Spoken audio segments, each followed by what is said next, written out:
Bonjour tout le monde, ça fait du bien de vous retrouver pour cette reprise de la Ligue 1. Une Ligue 1, les enfants, sans Ibrahimovic et qui est peut-être descendu une fois de plus d'un cran. Eh oui, autrefois, des joueurs du niveau d'un Zidane ou d'un Cantona, ils restaient quand même assez longtemps en Ligue 1. Si nos talents partent aussi rapidement, il est clair que même si les centres de formation travaillent bien et qu'il y a des très, très bons jeunes, bah, ils ne sont pas préparés pour le haut niveau. Tant et si bien que j'ai suivi 4 rencontres des 10 le week-end dernier.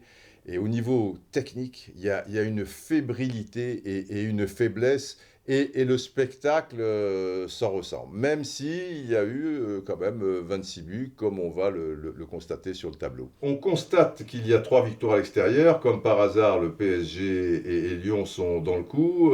Compliqué pour les promus, hein, battus à domicile comme Dijon et Nancy qui explosent, 3 buts de Lacazette pour Lyon, mais Metz pour sa première à Saint-Symphorien l'a emporté 3-2, voilà, un seul 0-0 avec un OM Toulouse insignifiant. On a du souci à se faire du côté de l'OM.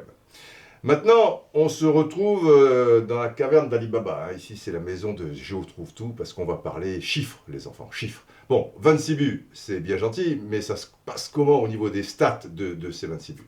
Alors, il faut savoir qu'il y en a un certain nombre de la tête. Il y en a 7 quand même sur 26, c'est beaucoup. Du pied droit, 12. Du pied gauche, 7. À l'intérieur de la surface, 23.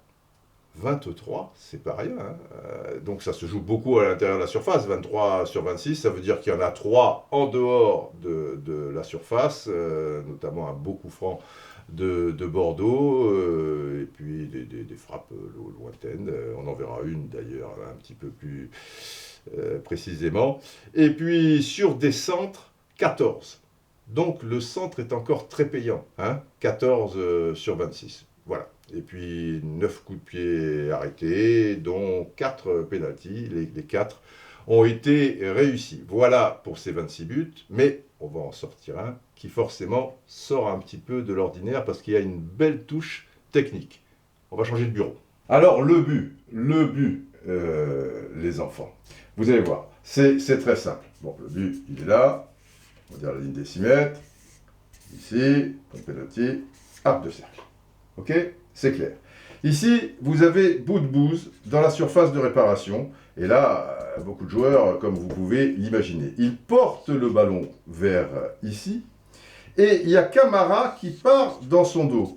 Et en portant son ballon, bout de bouse, eh bien, il va faire une feinte de talonnade parce que par rapport à ce joueur qui est ici, une feinte de talonnade pour Camara qui est dans son dos, tant et si bien que ce joueur va un petit peu se décaler par là, voyez-vous, et Boudbouz va en profiter après sa feinte de talonnade pour sortir de la surface de réparation, se donnant aussi ainsi beaucoup d'angles, et il est sur son bon pied, de l'intérieur du pied gauche, eh bien il trouve, on n'est pas très loin d'une lucarne. Mais tout ça, ça va très vite, c'est bien joué les enfants.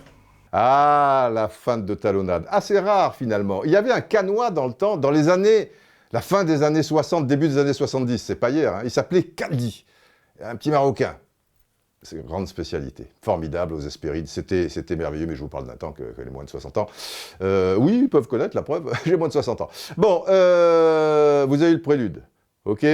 Vous avez eu l'humeur, vous avez eu les stats concernant les buts.